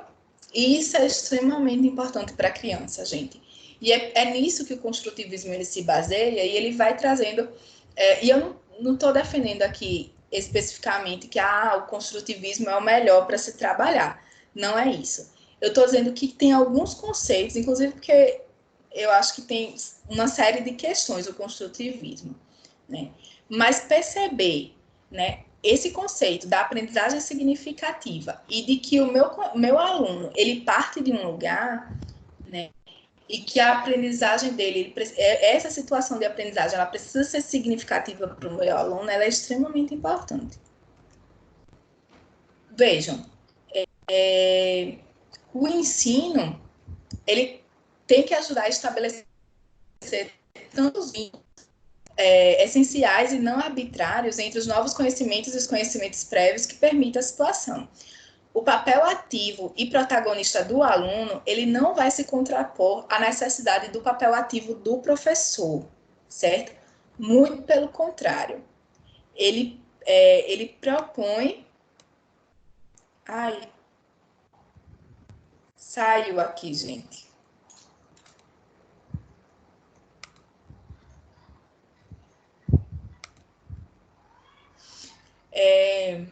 Ele propõe justamente que as condições que o professor, né, vai estar oferecendo para a criança faz com que ela seja essas condições, essa construção, né, esse papel ativo, ele seja mais amplo ou seja mais restrito. E aí, como que a gente consegue propor condições que favoreçam o desenvolvimento do nosso aluno? Através da observação. A gente precisa observar os nossos alunos, precisa conhecer os nossos alunos, o tipo de ajuda que a gente proporciona, né, para que eles utilizem os conhecimentos que eles já têm, para que eles utilizem a bagagem cultural que ele tem para avançar nos conhecimentos novos, né, o tipo de apresentação que a gente faz do conteúdo, se a gente relaciona esses conteúdos com o que os alunos já sabem, com o que eles vivem, né? Por que que é importante conhecer determinado conteúdo? Ah, você tem que conhecer esse conceito. Por que que eu tenho que conhecer esse conceito? Por que que eu tenho que estudar? Né? Educação ambiental, por exemplo. Né? Por que que é importante estudar a educação ambiental? E eu preciso explicar para o meu aluno esse tipo de coisa. Não adianta eu jogar para ele um monte de conceito, um monte de conteúdo que ele precisa aprender, conteúdo cognitivo, se isso não tem um objetivo prático para aquela criança, certo? A gente também pode ampliar esse desenvolvimento da criança, né? Se a gente proporciona a eles experiências para que eles possam explorar, comparar, analisar conjuntamente e de forma autônoma, né? E utilizar esses conteúdos em diversas situações. Então, veja, a exploração, a experiência do aluno, né? Esse concreto, esse trabalhar com o concreto, e para que a criança possa comparar e analisar, né? E essa análise, tanto individual, que ele faz individualmente, né, de forma autônoma, mas também conjuntamente com os colegas, né, no coletivo que ele está inserido, é extremamente importante e consegue dar um salto de qualidade no desenvolvimento da criança.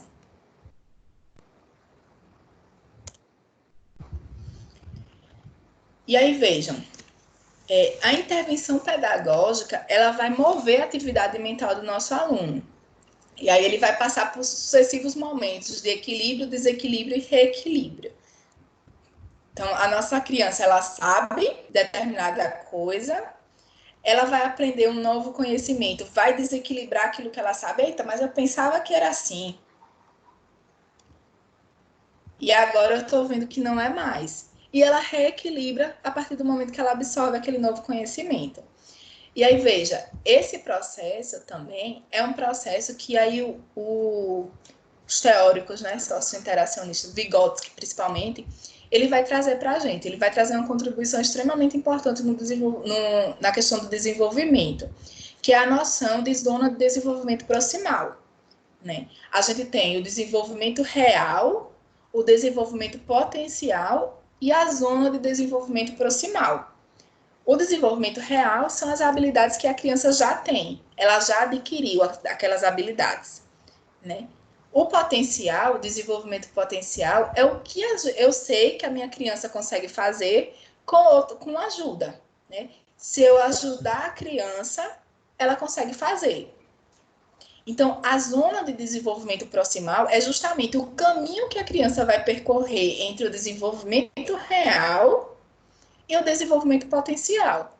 Quais são os estímulos, né, para se chegar ao desenvolvimento potencial? Qual é a ajuda que eu preciso ofertar para a criança para que ela consiga alcançar o desenvolvimento potencial, certo? É esse caminho que esse caminho entre o desenvolvimento real e o potencial que a gente chama de desenvolvimento proximal.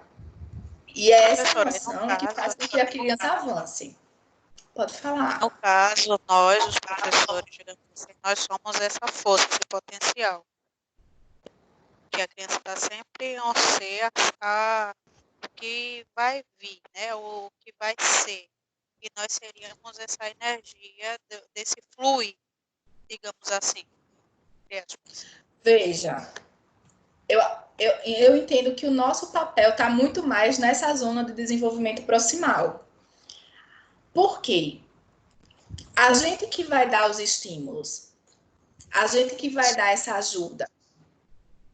Então, o desenvolvimento potencial é onde eu sei que a minha criança consegue chegar. Verdade. Verdade, isso mesmo. Entendo, sim. Fui eu que confundi aqui, mas é isso mesmo. O desenvolvimento potencial é justamente isso, é onde a criança consegue chegar, certo? Gente, eu trouxe... E eu só vou saber onde que ela consegue chegar, né? Qual é o potencial dela, se eu sei qual é onde que ela tá, qual é o ponto de partida. É tipo uma corrida mesmo, né? Eu tenho um ponto de partida e eu tenho um ponto de chegada. O caminho do meu ponto de partida até o ponto de chegada, né, o objetivo que eu quero atingir é a minha zona de desenvolvimento proximal. E é nessa zona que o professor vai atuar. Só que para atuar, ele precisa conhecer qual é o desenvolvimento real e qual é o desenvolvimento potencial da criança. Vejam, gente, eu trouxe um vídeo para vocês. É um vídeo curtinho, para a gente para a gente conversar um pouquinho sobre essa questão do desenvolvimento proximal, falar um pouquinho sobre Vygotsky. Você está escutando? Sim.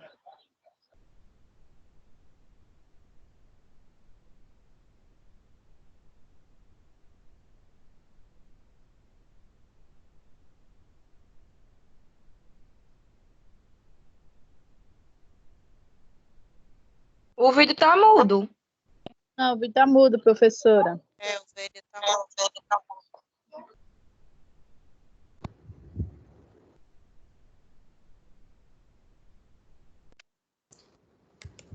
Peraí, viu, gente?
O vídeo não, a senhora sim.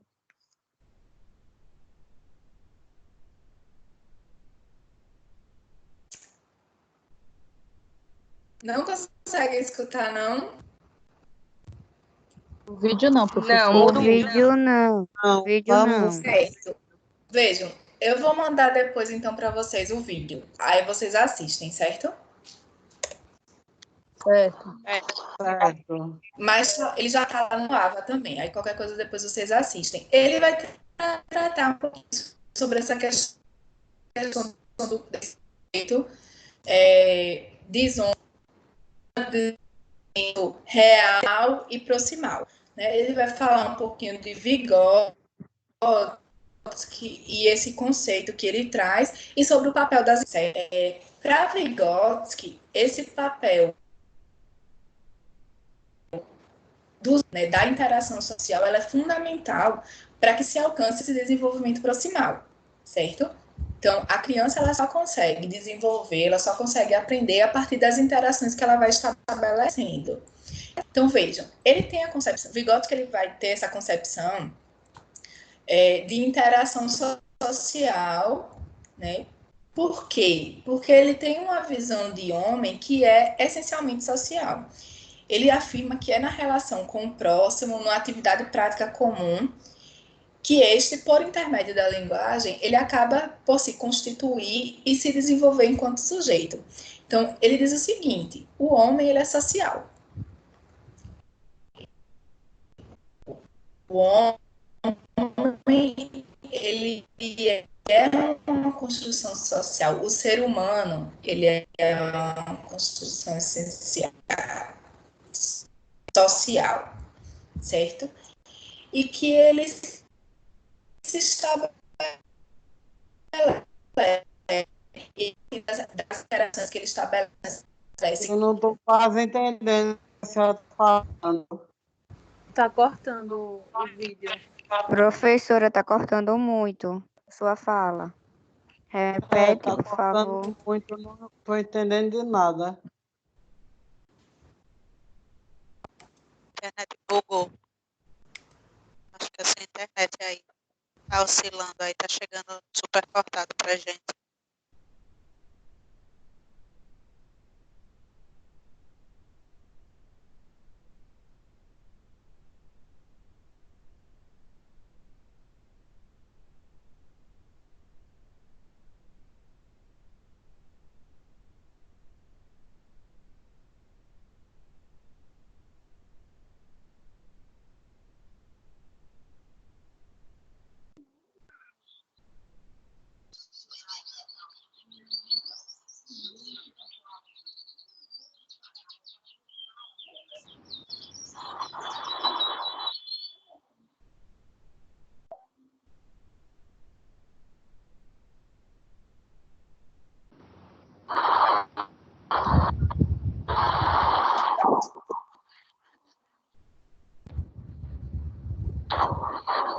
Vocês estão me escutando, gente?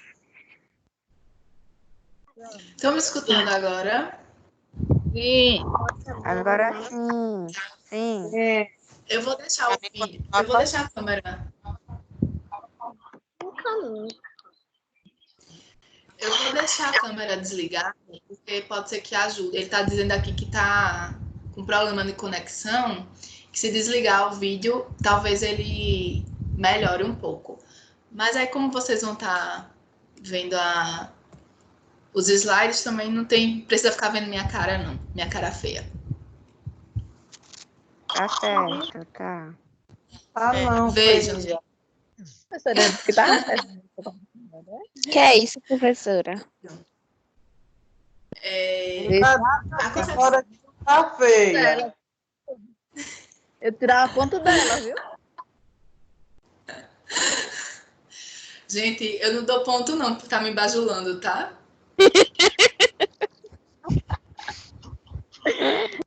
Não, eu não quero ponto, não. Só estou dizendo que tá bonita. Tô brincando, gente. Então, vejam lá. A concepção de Vygotsky sobre interação social, né? Vygotsky ele vai falar que o homem ele é essencialmente social, certo? E que ele se constitui enquanto sujeito, né? Enquanto homem, a partir dessa relação que ele vai estabelecendo com o homem, com o próprio homem, né? Com os outros homens e com a natureza, certo?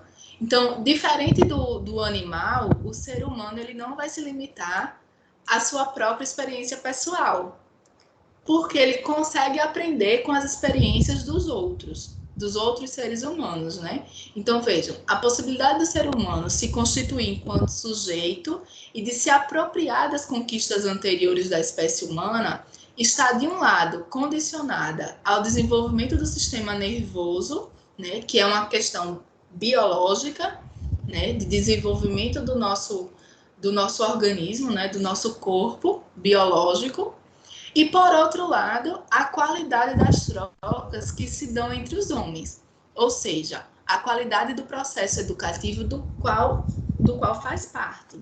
Então, o meu desenvolvimento enquanto ser humano, né, ele vai depender não só do meu desenvolvimento biológico, mas também das trocas que eu vou estabelecendo, da minha interação com os outros homens na sociedade que eu convivo, né? E de qual processo educativo que eu estou fazendo parte. E aí a gente tem, na verdade, duas concepções, né, sobre a questão do processo de desenvolvimento. A primeira é a concepção de Piaget, que aí ele vai dizer que o desenvolvimento ele vai estar associado ao processo de maturação. O que é essa maturação? É esse desenvolvimento biológico, né? De amadurecer mesmo. Esse processo mais biológico. Assim, a educação é um processo exterior, baseado no nível de desenvolvimento alcançado pela criança, uma vez que esta cria condições para uma efetiva aprendizagem. O que é que ele está dizendo? Que a criança ela só vai aprender determinados conceitos, né, se ela adquirir um desenvolvimento biológico. E para isso ele tem uma idade certa para conseguir desenvolver cada coisa. Por isso que o Piaget ele vai colocar lá o estágio sensório-motor, o estágio motor, ele vai dividir em vários estágios, né, de desenvolvimento da aprendizagem, e cada um deles ele tem uma idade que ele vai destacar para que a criança consiga aprender determinadas coisas, né? Como que a criança ela precisa daquela maturação biológica, né, do corpo dela para poder compreender determinados conceitos. Já o Vygotsky, ele vai dizer que não. Ele vai dizer que as funções psíquicas do indivíduo, elas são construídas à medida que elas são utilizadas. E aí, independência do conteúdo objetivo a partir do qual se constrói. Esse conteúdo objetivo, ele é o legado cultural da humanidade. Ou seja, a construção das funções psíquicas da criança, ela não pode estar desvinculada da apropriação da cultura humana. Então, a criança, ela aprende a partir da necessidade. À medida que ela entra em contato, né, com determinados conteúdos, ela vai se desenvolvendo. À medida que ela utiliza a função, ela precisa utilizar determinada função psíquica, né, ela vai desenvolvendo e construindo essas funções psíquicas.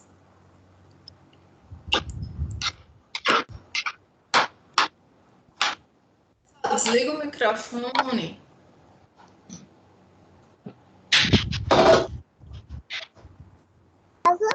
Gê, amiga, desliga o microfone.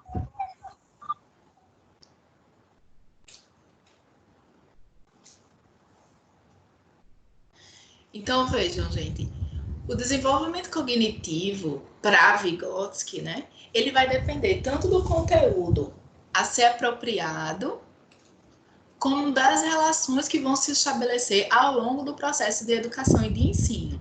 Lembra que a gente falou lá no comecinho que tudo interfere na aprendizagem da criança? A forma como eu organizo a sala, né? Como que eu apresento o conteúdo, o que tem nas paredes da minha sala, todo o material que eu utilizo, tudo isso interfere. Então, não é só o desenvolvimento da criança, ela não é só uma questão do conteúdo especificamente, né? Mas de todo o processo, todas as relações que ela vai estabelecendo, todo tipo de interação social que ela teve, que foi propiciado a ela, né? Que ela teve a oportunidade de experienciar. Então, as possibilidades de ensino, elas não deveriam ser definidas a partir das condições de aprendizagem apresentadas pela criança.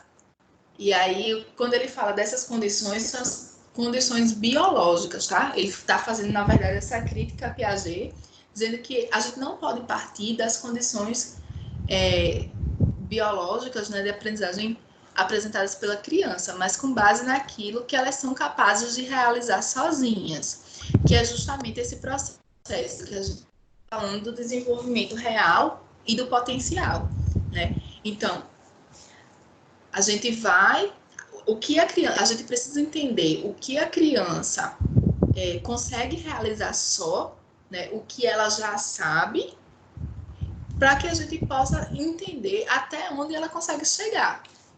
E a gente precisa definir o meio que ela vai chegar, né? A gente precisa intervir para que ela consiga, de fato, alcançar o máximo possível, né? Então, vejam, para que haja apropriação, é preciso haver interiorização. A criança, ela só aprende a partir do momento que ela internaliza, ela interioriza determinados conceitos. E aí, Vygotsky, ele vai... Isso é o que a gente chama de, por exemplo, aprendizagem significativa, né? E aí, o Vygotsky, ele vai dizer que o desenvolvimento, tudo aparece duas vezes, né?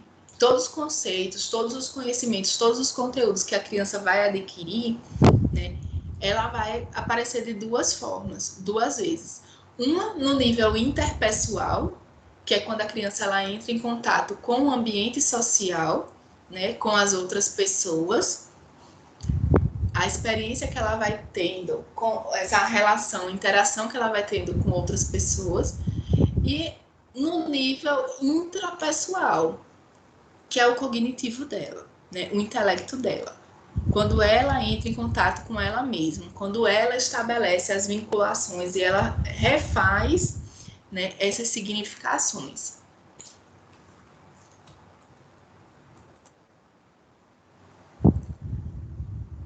Então, vejam, a importância da dimensão interativa vem deixando claro que a cooperação intelectual é fator fundamental no desenvolvimento. As trocas entre os parceiros, e aí, mesmo esse intergeracional, tá, gente? Essas relações, essas trocas entre adultos e crianças, elas são não só valorizadas, como incentivadas, na medida em que resultam na experiência humana em conhecimento do outro e em conhecimentos construídos com os outros, né? E aí ele chama atenção, por exemplo, para a questão do fracasso e do sucesso escolar. A gente tem mania, né, de pensar, por exemplo, o fracasso escolar. A criança reprovou porque ela não é capaz, né? Ela não é capaz de fazer determinada atividade. E, na verdade, a criança simplesmente, aquilo ali pode simplesmente não interessar a criança, né? E aí, aquela criança ela pode ter uma relação distorcida com aquele conteúdo, com determinado conteúdo, né? Então, o conceito que eu tenho sobre a escola, o conceito que eu tenho sobre determinados conteúdos, né, fazem com que a gente tenha sucesso ou que a gente tenha um fracasso, né? Por exemplo, isso é muito comum com o ensino da matemática. Quem é que gosta de matemática? Na verdade, eu acho que eu fiz a pergunta errada, né? Quem não gosta da matemática? Ninguém gosta. Não gosto. Veja, a gente tem essa... Se eu dissesse hoje... Quem foi que disse que não gosta? Foi Leilene, foi? Eu não gosto. Pronto, se eu pego hoje e digo para vocês o seguinte, a gente vai fazer uma prova de matemática. Nossa prova, a nossa oficial 1, ela vai ser uma prova de matemática. O choro vai ser livre. Eu tenho redafobia. Vai ser o quê, gente?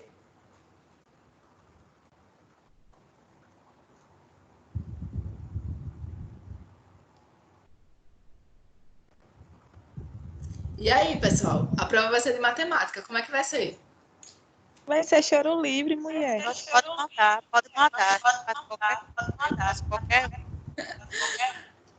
Vejam, a gente desenvolve, né? A gente aprende, na verdade, que matemática é ruim, que matemática é difícil demais, exageradamente demais, né? E aí a gente já chega, as crianças mesmo, elas já chegam na escola com essas concepções, porque essas concepções, elas são culturais, né? Então ela vai passando, sabe, as aprendizagens que a gente vai pegando, né? Adquirindo as aprendizagens dos outros, das outras gerações, é a mesma coisa, né? A criança, ela vai fazendo, vai tendo essa percepção, né? Vai compreendendo que, por exemplo, a matemática ela é muito difícil. Se a matemática é muito difícil, claramente o meu fracasso, né, escolar, ele vai estar justificado, né?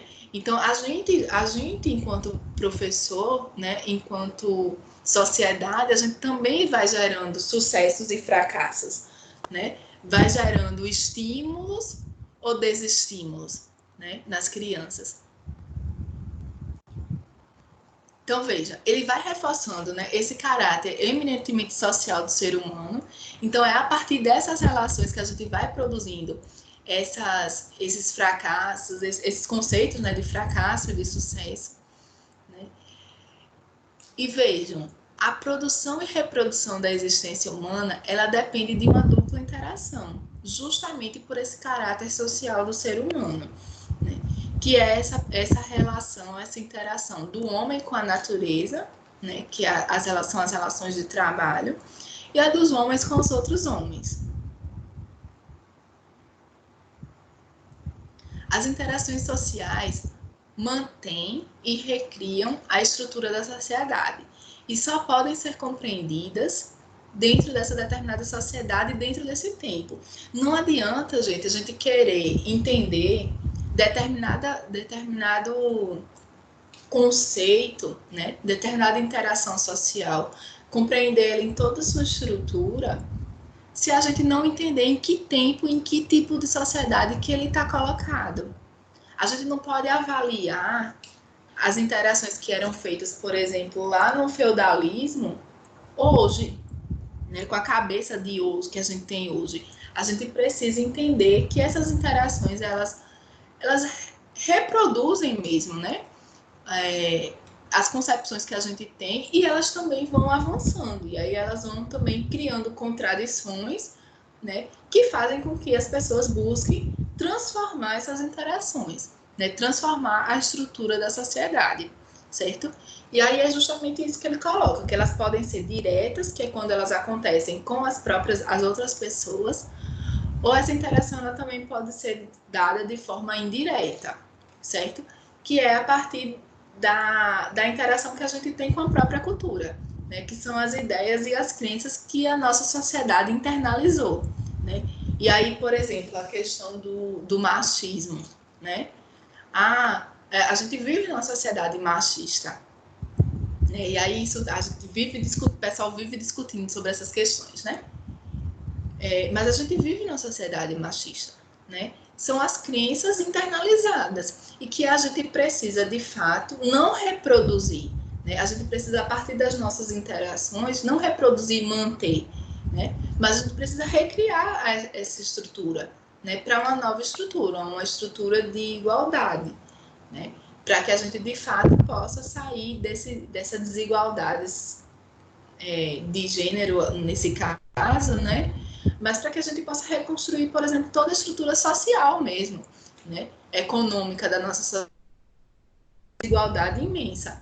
Né? A gente estava falando mais cedo da questão da dualidade estrutural na educação, né? Da escola para os ricos e a escola para os pobres. A gente só consegue modificar isso, gente, se a gente modifica a sociedade. Se a gente modifica as nossas interações sociais. Né? Se as nossas interações sociais, elas se propõem, né, a recriar essa estrutura. Né? Então, repensar e transformar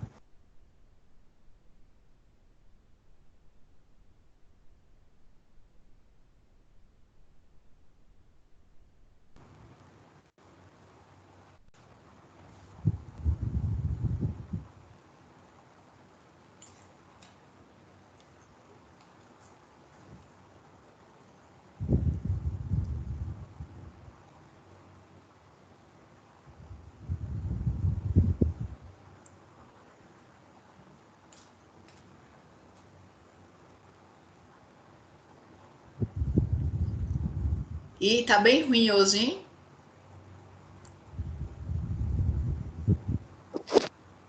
Tá ruim.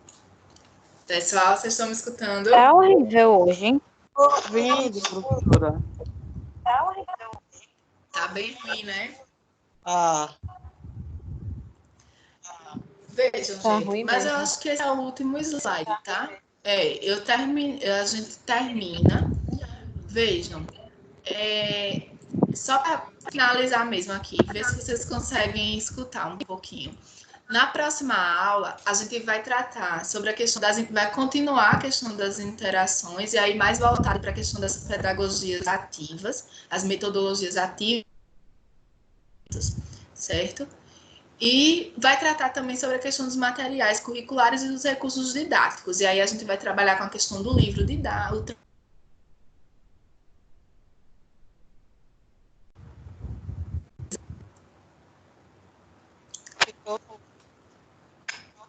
Gente, tá bem difícil hoje. Falando. Vejam, Tá ruim demais. tá muito difícil, tá muito ruim hoje pra gente. Deixa eu colocar.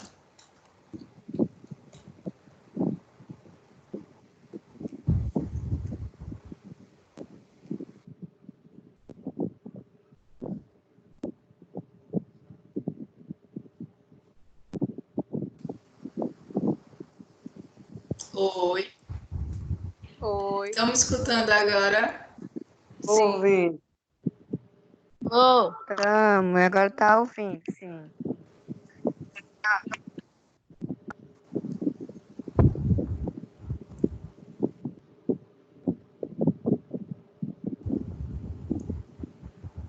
Tá escutando? Agora sim. Sim.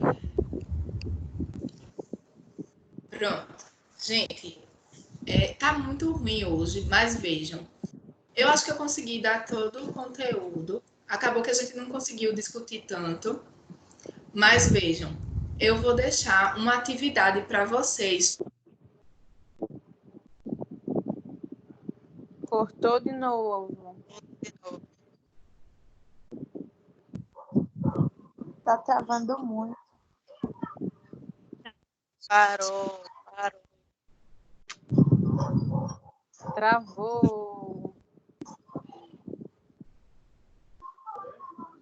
Oh, meu Jesus amado. Eita, meu Deus. Adriana tá aparecendo não, viu? Pronto, voltou. Parou.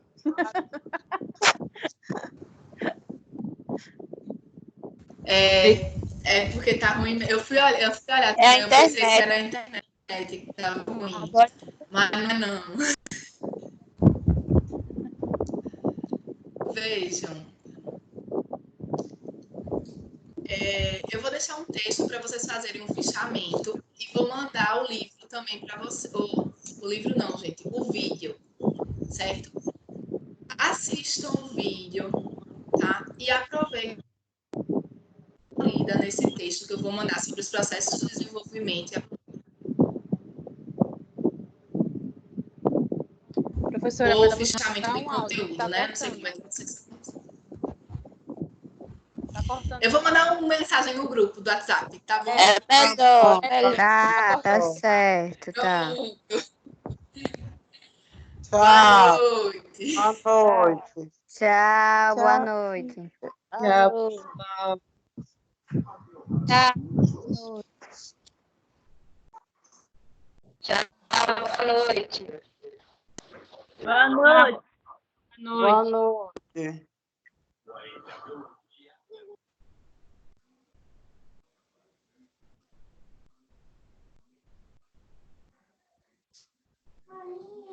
Eu não sei fazer como um pouco de variado, não, para me ensinar. Sabe? Hein? Sabe como é que me ensinar?